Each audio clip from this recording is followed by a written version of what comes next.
Good morning, students. I am Mukesh Singh Baghel. I teach your subject Theory of Machine. Today we will discuss some problem on the gears, and yesterday I also discussed some numerical based on the gears. So आप सभी लोग अच्छे से समझ पा रहे होंगे कि अभी हम रिवीजन चल रहा है। हमारा सब्जेक्ट और सिलेबस ऑलरेडी कंप्लीट हो गया है, बट कुछ न्यूमेरिकल्स हैं, कुछ डेरिवेशंस है, उसके बारे में हम डिस्कस कर रहे हैं, क्योंकि it is compulsory and it is very important topics the gears. Okay, तो अभी आज हमने एक न्यूमेरिकल लिया है, 2 involute gears of 20-degree pressure angle are in mass. The number of teeth on pinion is 20 and the gear ratio is 2. If the pitch expressed in module is 5 mm, kindly write down the numerical, is 5 mm, and the pitch line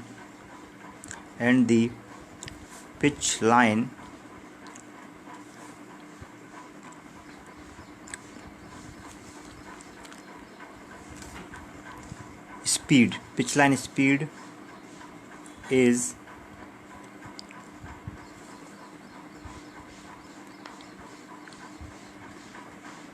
1.2 meter per second. Is 1.2 meter per second. Assuming addendum as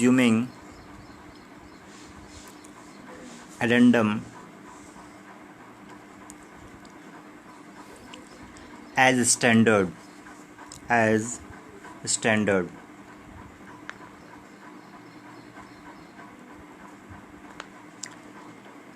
and equal to one module and equal to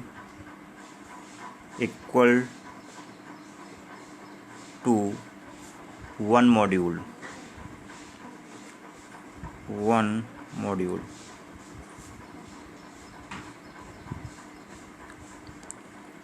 okay, ये numericals में कुछ values दे रखी हैं, pressure angle दिया है, तो as the when we solve the numerical write down first given values. तो अपने पास क्या क्या दे रखा है, 20 डिग्री प्रेशर एंगल दिया है।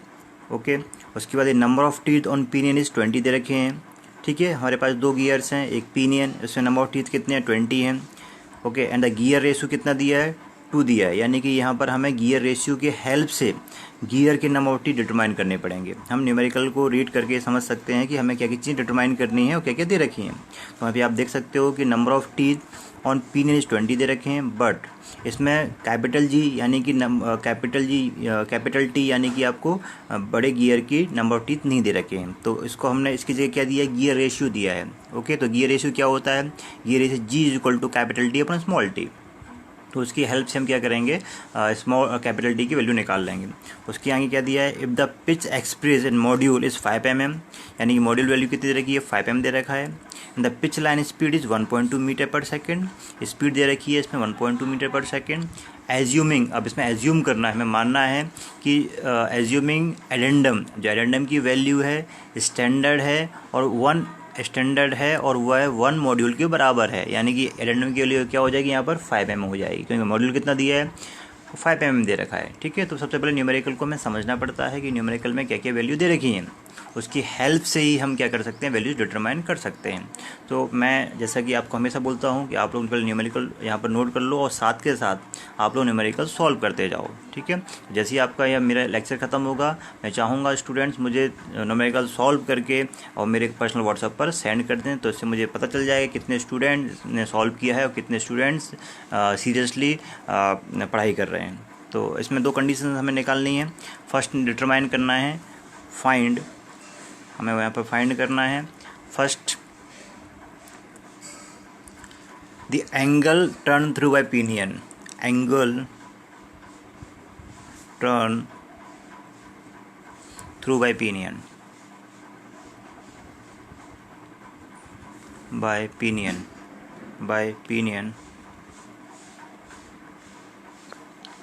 when one pair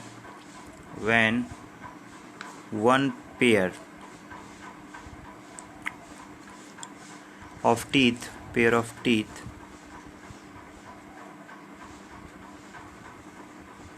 is in mass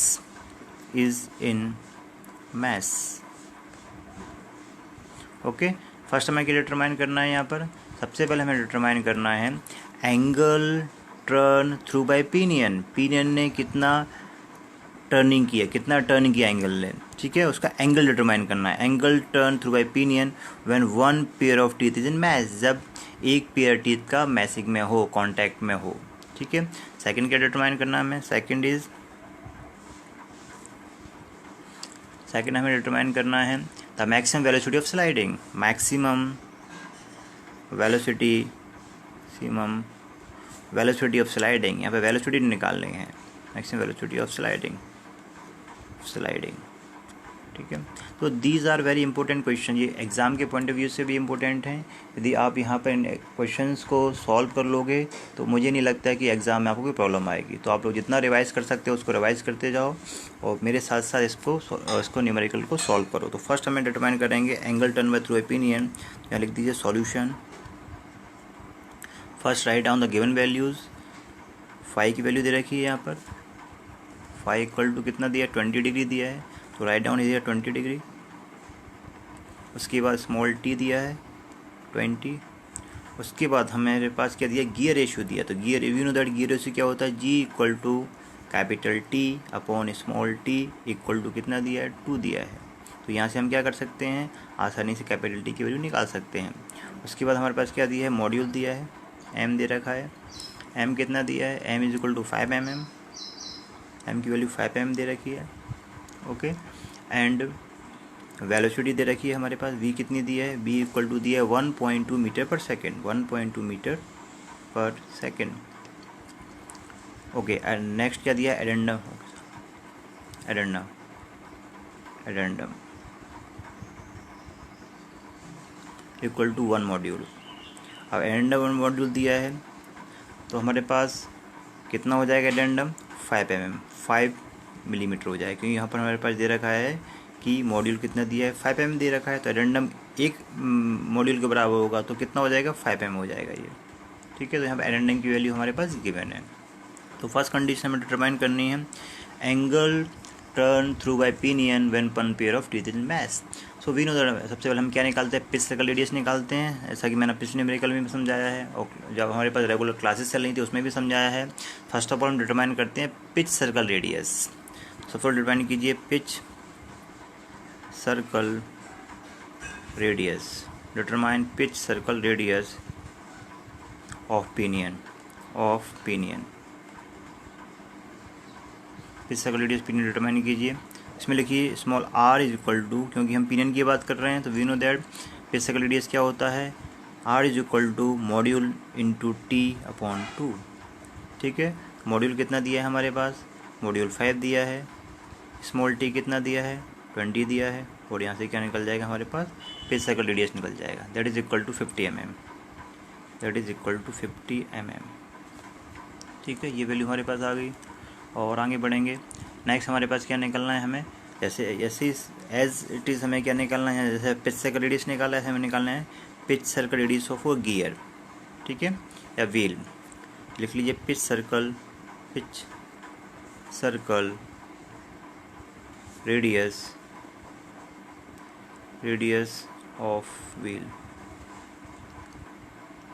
of wheel,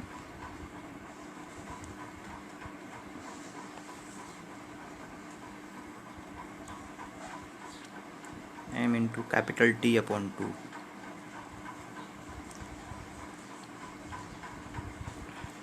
module we know that module 5 है। अब हम यहाँ पे कैपिटल T कैसे निकालेंगे, we know that gear ratio क्या होता है, gear ratio G is equal to capital T upon small t। 2 हमारे पास दे रखा है, गियर रेशियो कितना दिया, 2 दिया है, इसे दिया है, तो कितना हो जाएगा हमारे पास, डायरेक्ट इसको पुट करेंगे तो this is equal to write down the value here 5 into 2 into 20/2, that is 5 into 2 into 20/2, ठीक है। इसको हम ऐसे पुट कर सकते हैं, तो ये हमारे पास कितना आ जाएगा, capital R is equal to आ जाएगा हमारे पास 100 mm, this is equal to 100 mm, okay.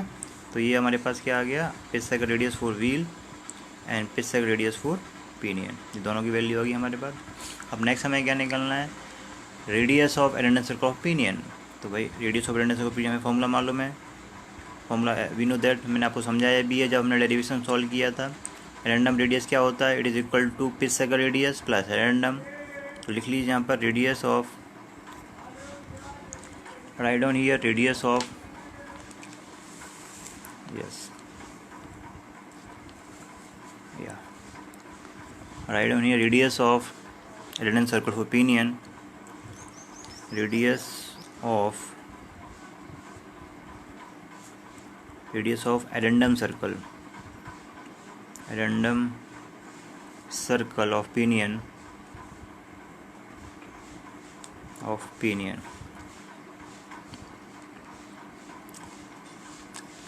it is equal to RA equal to R plus addendum,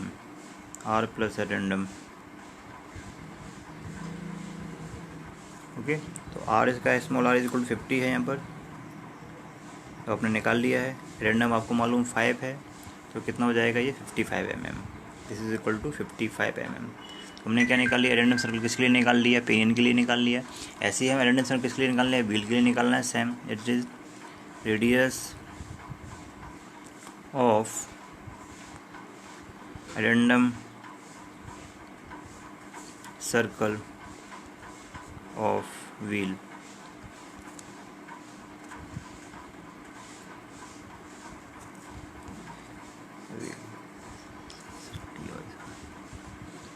wheel सभी तो वही एक रीज़न है सर, असल कोई रीज़न नहीं है बच्चे। रेडियस और wheel R equal to R plus we know that R plus addendum, that is equal to R plus addendum.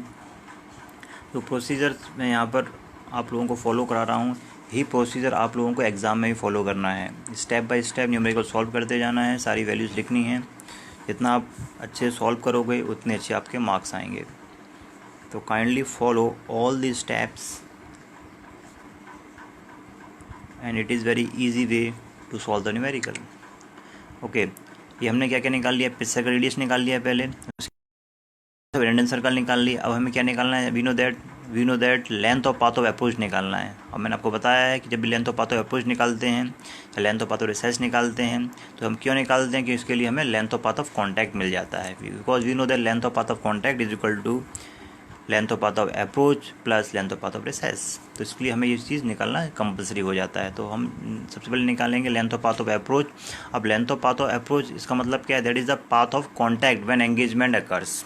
Okay, उसका हमने जब एक डायग्राम बनाया था तो डायग्राम में जो वैल्यू ली थी उसको length of path of contact को हमने केपी से नोट किया। तो हम लिख दीजिए KP equal to under root, जो हमने डेरिवेशन किया था उसे लेंथ ऑफ पाथ ऑफ को केपी से हमने डिनोट किया है। तो हम इसको यहाँ पर केपी भी लिख सकते हैं और एग्जाम में भी लिख सकते हैं, इसमें कोई प्रॉब्लम नहीं है। तो ये डेरिवेशंस बुक में भी दे रखे हैं, बुक में भी हमने इन्हीं वैल्यूज़ का यूज़ किया है लेंथ ऑफ पाथ ऑफ को सॉल्व करने के लिए या फिर इसको डिनोट करने के लिए। तो उसको यहाँ भी लिख सकते हो आप लोग, माइनस आर साइन फाइव। तो this is the formula of length of path of contact, K B equal to under root R A square minus R square cos square five minus R sine five. Okay, तो right down here all the values. आपने सारी value निकाल ली हैं यहाँ पर, approach के लिए निकाल ली है। तो we know that R A capital R A आपने कितना निकाला था, कैपिटल आर ए की वैल्यू आपने जो निकाली है वो निकाली है, that is equal to 105 mm, that is equal to 105 mm। तो इसको लिख दीजिए यहाँ पर आप लिख लो आर ए की वैल्यू कितनी 105 स्क्वायर माइनस आर की वैल्यू कितनी निकाली आपने यहाँ पर capital R, that is equal to 100 mm। तो यहाँ पे लिख दीजिए 100 का स्क्वायर कॉस स्क्वायर फाइव, यानी कि कॉस का स्क्वायर फाइव की वैल्यू कितनी है 20 है यहाँ पर। तो राइट डाउन ही है 20 माइनस कैपिटल आर कितना दिया है यहाँ पर, आर की वैल्यू यहाँ पर दे रखी है 100।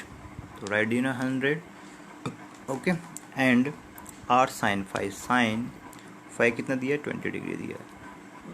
ओके, राइट, सोनू आशुतोष दोनों ही सॉल्व करते जा रहे हैं और आंसर भी लिखते जा रहे हैं, it is good.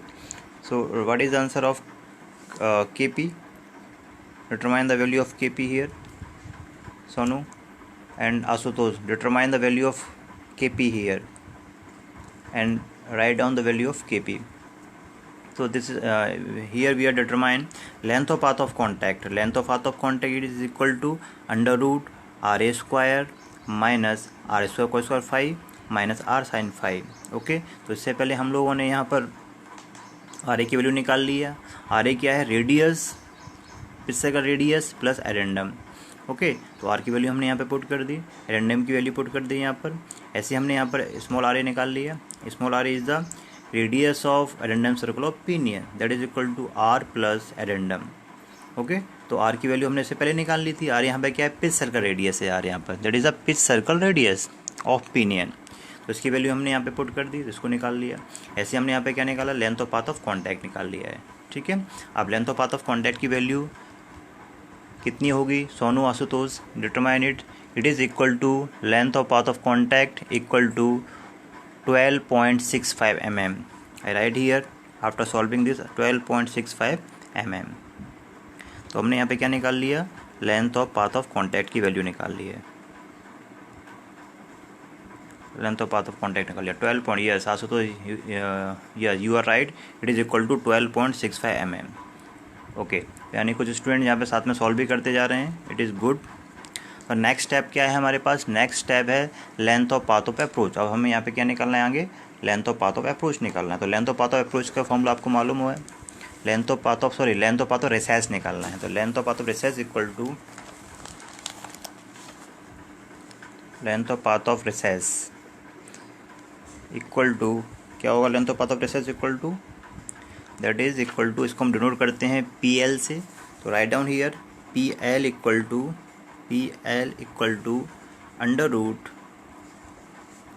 Small are A square minus R square cos square five minus R sine five.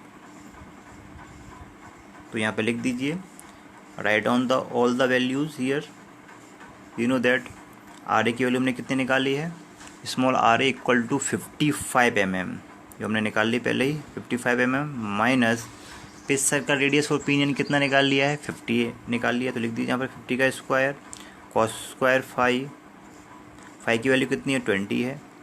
Okay, minus are लिख दीजिए यहाँ पर 50 साइन 20 डिग्री। ठीक है, तो ये हमने सारी वैल्यू पुट कर ली, क्योंकि पहले हमने डिटरमाइन कर ली थी, तो हमने यहाँ पे हमें सारी वैल्यूज़ पुट कर दी हैं। अब आपको यहाँ पे क्या करना है, इसका भी सॉल्यूशन सॉल्व करना है। कितनी वैल्यूज़ आएंगी,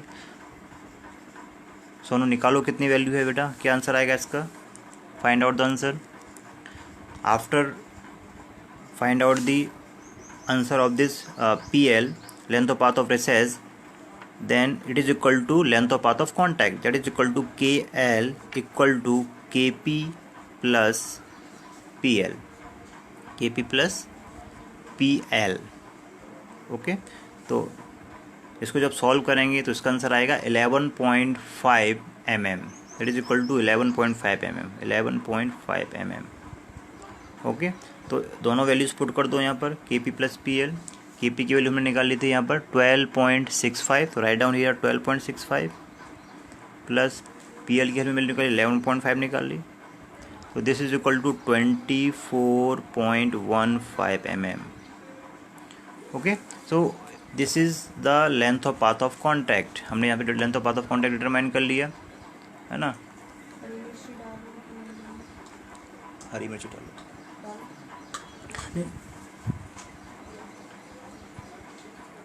अब नेक्स्ट हमें क्या डिटरमाइन करना है, length of arc of contact निकालना है। Next is length of arc of contact. तो right down here length of arc of contact, writing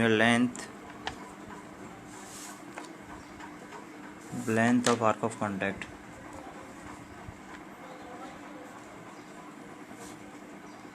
arc of contact,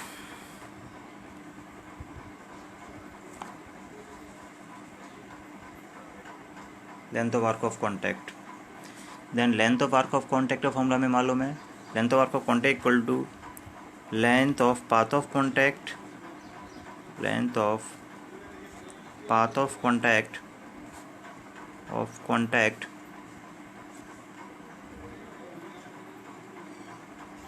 divided by cos 5, divided by cos 5 equal to cos okay, so it is equal to, जब इसको determine करेंगे, we know the length of path of contact that is equal to 24.15 divided by cos 20 degree, then it is equal to, this is equal to, जब इसको solve करेंगे तो इसकी जो value आएगी वो आप निकालो पहले, that is equal to 25.7 mm, तो कितना आएगा, 25.7 mm आएगा। Okay, we know that angle turn through by pinion. Next हमारे पास we know that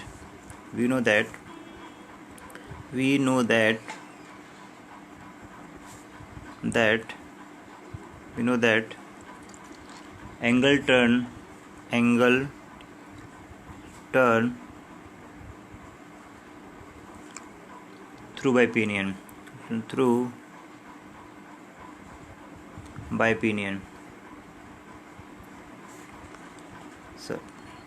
by pinion, that is equal to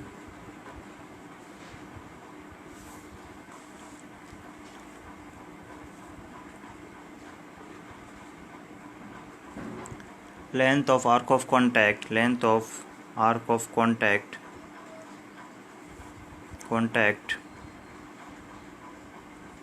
divided by circumference of pinion,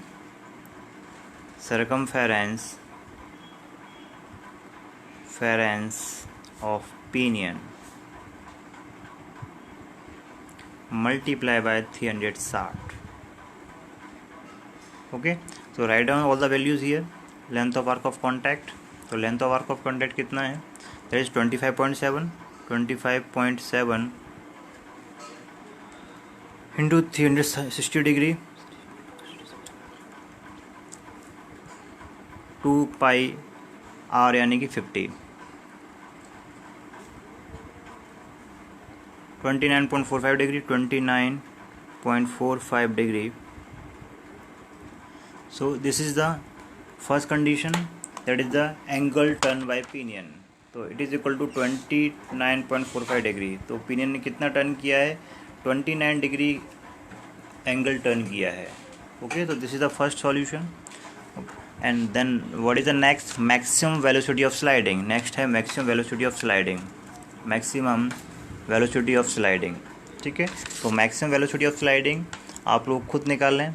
I hope जब मैंने आपको first condition बता दी है तो आप सेकंड कंडीशन भी सॉल्व कर सकते हैं. This is the homework for you to determine the maximum velocity of sliding.